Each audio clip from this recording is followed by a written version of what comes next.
Un random drug testing niya también ella ordena el Police Regional Office 9 para na opisina del Zamboanga City Police Office este lang dia. Bien ocupado el police officials del CCPO na di ila conference room, después lega kanila el grupo desde Crime Laboratory 9.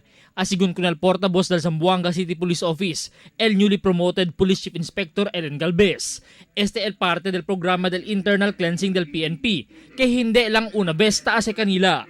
Hindi style first time kaya drug test kanila considering na LD aton regional command i different units gayot taas random check drug tests. Kaya asigun kanila, 3 beses siya man drug test este lang mes. Siende este un mekanismo para man monitor el malbisyo del droga del mga PNP members. Asigun kun Galvez, base na dila record, este lang anyo, 2 pulis elyaman positibo na drug test, kenuay mas elenombra, i-aura ta enfrenta ko ng mga konsekwensya. So this is continuously done para at least sina first random check-up, ya pwede ba sila buska manera para kada negative, asigura kita na otro random check-up. That's why continuous LF as part of the internal cleansing of the PNP. Este tarde, target del Soco el manrunsyada también para na otro mga opisina del pulis aquí ng entero syudad para kondusi con este semejante operasyon. Taas si akorda del PNP, que hindi sila tatolera el uso del droga na di ilalaw.